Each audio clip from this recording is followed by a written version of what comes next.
final presentation from Sean Stannard-Stockton. Welcome, Sean. Let me get you in the spotlight. There you go. And you're able to share your presentation? Yep, get that Cool. up right now. So I'll just turn it over to you, of Sean Stannard-Stockton of Ensemble Capital. And there you go. Thanks. And Nathaniel, you see my presentation okay? I do, yeah. Excellent. Well, I'm Sean Stannard-Stockton. I'm Chief Investment Officer of Ensemble Capital Management. We manage about $1.3 billion on behalf of high net worth individuals and institutions, and we're located right in the San Francisco Bay Area. So I'm going to be talking today about First American Financial. I'm just very briefly on our strategy to kind of give you some context. So our whole focus is around investing in competitively advantaged businesses that can be, high growth companies, relatively early stage, as well as very mature kind of consumer staple sorts of names. Our focus is just on their competitive advantages. And what we're really looking for are businesses that fit kind of these three buckets all together, that they have fantastic management teams that understand how to drive value for shareholders as well as for customers and all of the stakeholders. They have a competitive moat around the business that protects it, as well as whatever it's protecting has long-term relevance. So sometimes you run into businesses that have, difficult to compete with them, but their customers care less and less about what it is they sell. And then forecastable businesses, obviously forecasting is always hard for any sort of business, but there are some businesses that have basically intrinsically more forecastable, as well as those businesses that our team, has the ability to understand. And so today I'm going to be talking about First American Financial, and this is kind of a out of favor stock right now. It's the cheapest stock on kind of a trailing PE or current PE ratio in our portfolio. And so just to highlight kind of our focus on this kind of advantage is we also own Netflix in the portfolio. And so, there's a very wide range, but all of them have this unifying concept of competitive advantage. So First American Financial, it's a $5.8 billion market cap. It's a title insurance company. And so kind of very quickly, title insurance, when you buy a house in the United States, if you have a mortgage, you must get title insurance. And what that insurance is it ensures that the seller of the house is the title that they own actually is free and clear and owned by the person who's selling the house. And in many other countries around the world, this isn't needed because the government maintains some sort of central database of the official record of who owns which properties and what liens, if any, are against those properties. But that doesn't exist in the United States. And so, if you own a house and somebody comes along and says, that's not your house, it's my house, that title you have is not correct, you have to settle that in the court, right? It's not like you just go to the government and say, well, no, look at the database, right? And so if you're a lender, a mortgage lender, you want to be really sure that the collateral you're lending against has a free and clear title, right? And so title insurance evolved over, basically a century. First American is I think 80-plus-year-old company now. And these are businesses that basically play this role that the US government does not play. And so it enables basically the entire housing market to function. Because without this function, every buyer, every seller, every lender would have to do their own diligence and make their own judgments around, who owned the property and what the title was. And so along with Fidelity National, they're kind of one other major competitor. The two major players have over half the US market. And then you have kind of basically a lot of little players that Fidelity and First American over the years have also bought many of those smaller players. And this is what we think of as an idiosyncratic business. So it's really better understood as a fee-based financial service provider rather than an insurance company.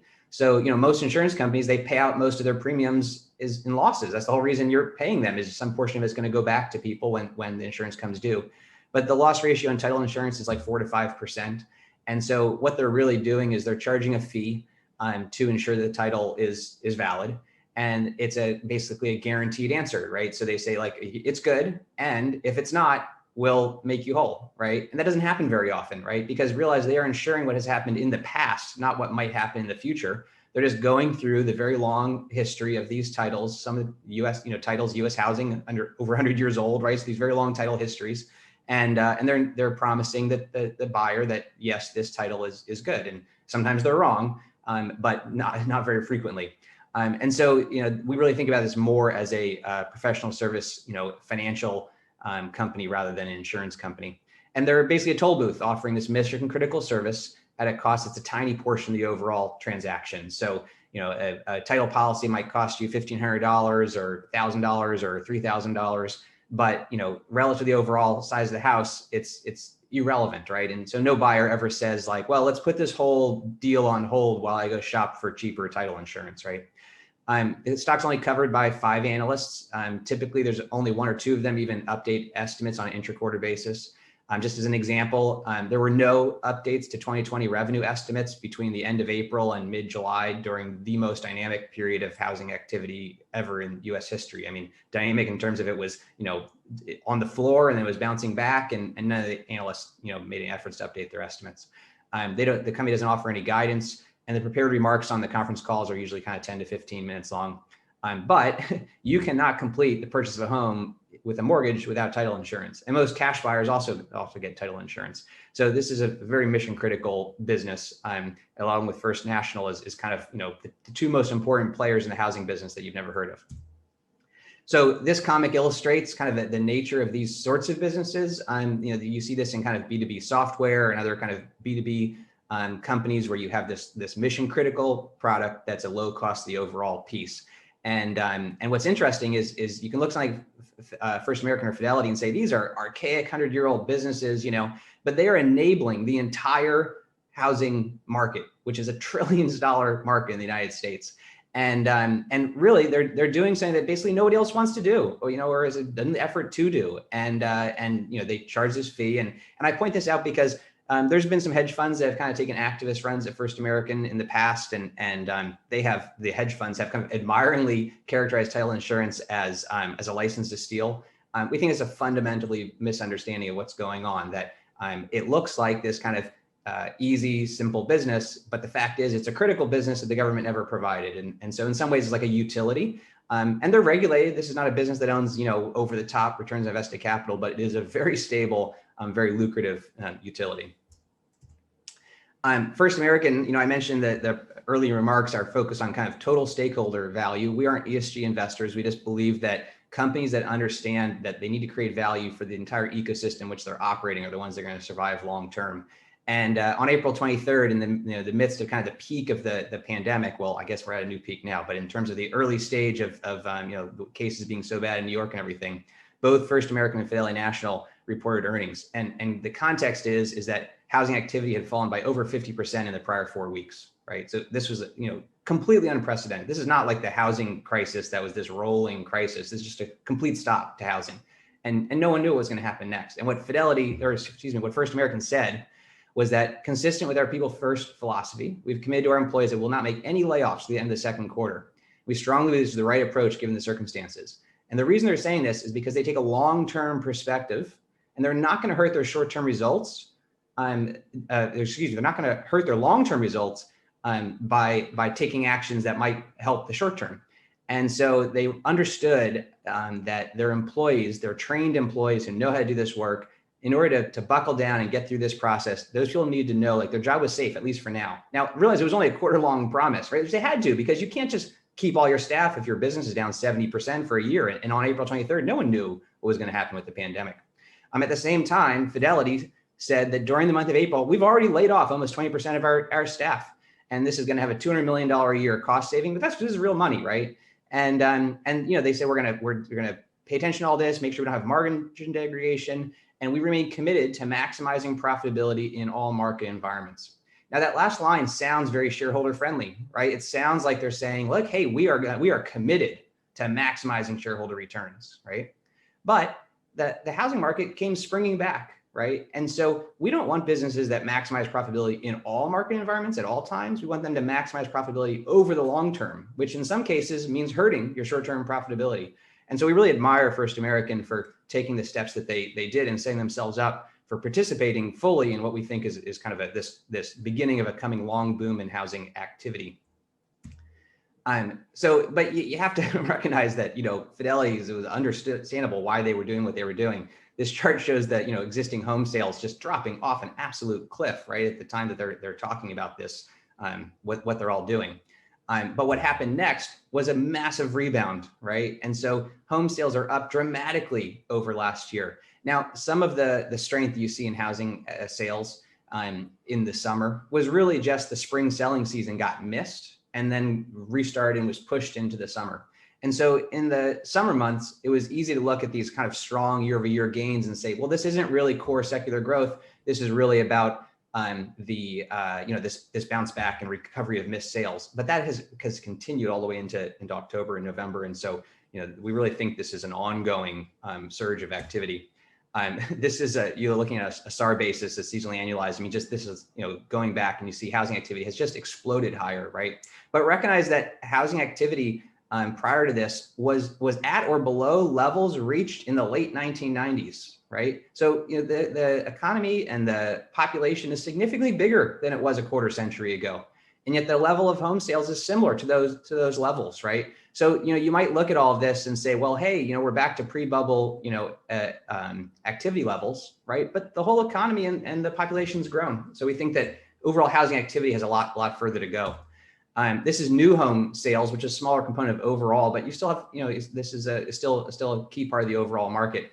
And you can see here just how much it was depressed. I mean, that new home that were being built during the housing bubble, if you look at the space on that chart of the excess kind of area, you can see it's much smaller than the underbuild ever since, right? And so that's why new homes are kind of exploding higher right now, is that this country has not invested in building new homes despite higher and higher population. And that's why home prices have gone up so much, right? Is that the supply has been deeply constrained for a decade. And only now are you starting to see some of this activity come back. One of the reasons for all that is the millennial generation, right? So the peak year for births of people in the millennial generation was 1990, which means those people are turning 30 right now. And that's, the early 30s is when many Americans buy their first home, right? And so you have this kind of wave of, people, say, from 35 to 25 that are entering the home buying market at a much higher level than has been, in recent years. And so you have a demographic, piece that's going forward, which is why household formation was starting to really pick up prior to the pandemic.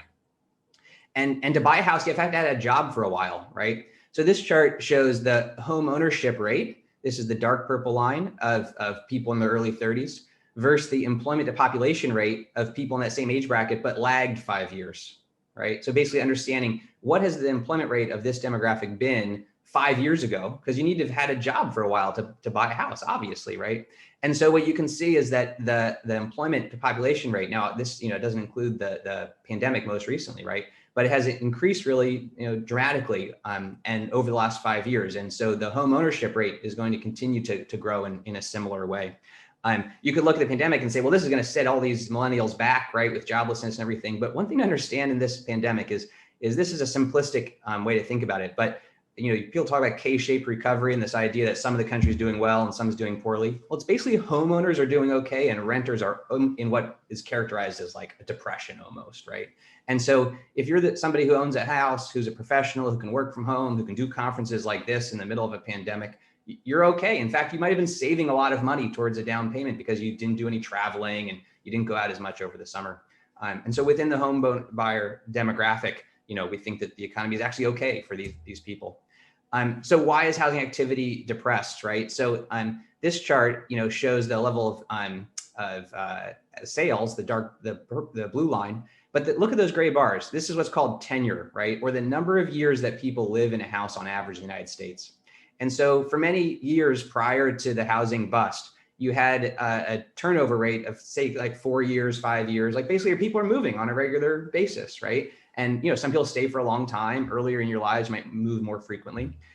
But since the housing crisis, the tenure moved up towards 10 years, right? And so here's the question to ask yourself. Is housing activity been depressed because Americans have said, you know what, as a group, we all just want to settle down. We're going to be a less dynamic nation. We're not going to move around as much. We're not going to pursue different sorts of jobs. We're just happy right where we are. And we just don't want to move very often. Or has the last 10 years been characterized by something that has stuck people in their homes, right? Well, for the first half of the recovery period, you had negative equity. People couldn't sell their homes even if they wanted to. Maybe they make whole on the mortgage, but they couldn't move. And what's unique about the real estate market is that every seller is a buyer and every buyer is a seller, except for first-time home buyers, really, right? And so you have to kick off this flywheel where people need to list their home. In order to buy a home, it needs to be listed, right? And so, but in order to buy a home, you need to sell your home, right? And so you can get stuck in a way. And so a big part of this, our thesis is that housing has been kind of primed and coiled to really increase after a decade of low levels of activity. And the pandemic is finally causing that trigger. And we'll explore why in just a moment. And so this is charts from First American looking at tenure. And so this is back in January, before the pandemic they put out. And you can see that home buying power, credit expansion, new household formation, home prices, all were positive influences on activity. But tenure is this huge drag, right? Now you look at what happened, this is as of May. And so as of May, you had massive credit contraction, but you still had home prices going up. You still had home buying power going up. Household formation was expanding. Right. And then just 6 months later, now you have the credit has expanded dramatically. Home buying power continues to rise. Home prices are up a lot. The number I just saw was that American homeowners have increased their equity by $1 trillion this year. So about $17,000 in equity per household. Right. So this is a kind of stimulus payment for American homeowners. Right. And yet through all of this, First American is trading at under a 10 times PE ratio, right? Now, this is never going to be a high PE stock, right? The average over the last decade or so has been about 13 times. And this is just not a very high return on invested capital business, but it is a very stable sort of, return business. And so, one way to think about it, we don't just look at historical multiples, but we do think that in kind of a more normalized environment, like if you think about once housing is more kind of at normalized growth levels, that something in the low teens is an appropriate sort of valuation. But today, having that kind of significant depression on current earnings, let alone the kind of expansion that we see coming along, we think the stock is really deeply cheap. So basically you have the residential purchase element of it, right? And so this is a business, a $1 billion business that this year is going to be up 5 to 10% or so, despite us being in a pandemic. And over the next 5 years, you could easily have kind of mid to high single digit home sales growth. And then the price of homes, actually the price of, these policies go up as well. And it could be much higher. I mean, it's hard to say. It's growing much faster right now. And the big question is, what are things going to look like next year? They also do commercial title. And it's important to recognize that this is going to take a longer period to recover. And then refinancing has exploded, right? About 100% growth in refinancing this year. And so as you're modeling this stock, you have to recognize this is going to come down significantly, right? But refinance title policy is much cheaper than a purchase policy. And so then just in summary, I'm watching the clock here and seeing we're running out of time. Basically First American is a small to mid cap company, undercovered. It offers this kind of mission critical but low cost service that enables trillions of dollars of activity. The kind of housing boom of the past decade was all about price, right? So we're not arguing home prices are going to go up dramatically. They've recovered over the last 10 years, significantly. I live in the San Francisco Bay Area. Prices are way above where they were at the peak of the bubble, right? But housing activity is what drives, First American's business, buys and sells of homes. And so, basically there have been this pent up demand. And so now you have COVID plus low interest rates, plus high owner equity, and plus remote work, freeing people to move around. And so you have this boom in housing activity of people are having this pause and reevaluating where do they want to live. And so you are unlocking supply and also driving tons of demand. So if you were just to simplistically apply that 13 times PE on their 2019 earnings, right? I mean, obviously this year is pretty messy in terms of earnings, but unless you think housing activity is going to be weaker than 2019 in the years ahead, I mean, that's a pretty good earnings number to base off of. You have 50% upside to, from the current price just to get back to kind of a normalized PE ratio. And yet we think growth is much stronger than normal ahead. And the two key risks that I can't spend a lot of time on because of the time we have allowable today, but one, iBuyer market. So First American does title for some of the iBuyers, but if iBuying became a really big source of buy and sells, then you have concentration of your customer set and more pricing power, and they're going to earn less on those titles, right? But we think that iBuy is a very real process, especially in kind of more newer developed areas where you have more commoditization of the housing inventory. But a lot of the market, again, I live in the San Francisco Bay Area. There's like 100-year-old homes here, right? You can never iBuy these things because everyone is so terribly unique, right? And then there is an outstanding cybersecurity case against First American. They basically let some of their personal client data get exposed. There was no fraud committed against that. Their primary regulator said that there was no harm, no foul, more or less. But the New York cybersecurity regulators have a new law, and they're looking at First American as the first case for this law. And so that's something you want to do some diligence on. We have ourselves, but I'm not here to offer any legal analysis myself. And with that, I'll go to any questions we have. Fascinating. Thank you so much, Sean. Really good. I have one here. Who are the competitors and challengers? You touched on the risks, of course, but maybe just the competitors. Yeah, I mean, it's really Fidelity, Nationals, the other major players. Yeah. So the two of them have, majority market share.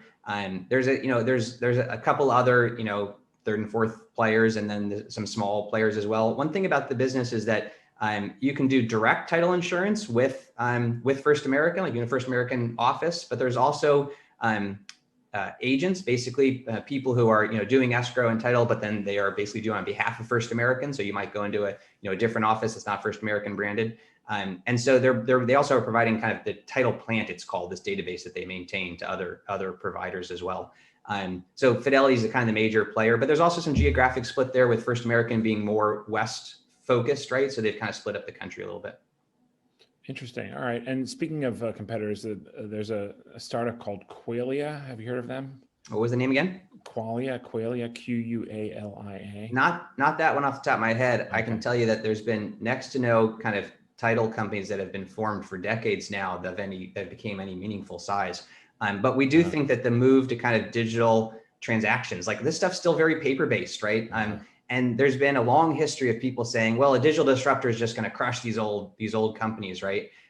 But when you are like the mortgage lender, right, you want to work with somebody who you trust to make sure this deal gets done, and so that has given First American the room to develop, all of their own e-closing services. They have done a lot of work on blockchain, and we think that, we're not suggesting that they are some sort of like, digital startup leader in the space, but they are not sitting still. And while we think that kind of the move towards digital transactions may be a headwind for them or a challenge for them, the fact of the matter is it's going on right now, and they're absolutely thriving, right? Because when you're going to move to kind of digital processes, to say you're a realtor, you want to make sure your deal gets closed on time. If your trusted partner offers that, then that's what you're going to want to use, rather than some startup in the space. And you said you had a price target here of. Well, the stock's trading a little bit over $50, and I'm just observing that 13 times been the historical valuation of the business. We think that's a reasonable sort of valuation. We think it should actually be a bit higher right now, given the kind of high level activity we see coming along. But 13 times the 2019 earnings is $75, and so that's almost 50% upside from the current price. And so that's not our internal intrinsic value assessment, but it's pretty close, and it's just a proxy for how somebody might think about the opportunity here. Very cool. All right, that's fascinating. Good stuff. I do not see any other questions, so I guess we can wrap up.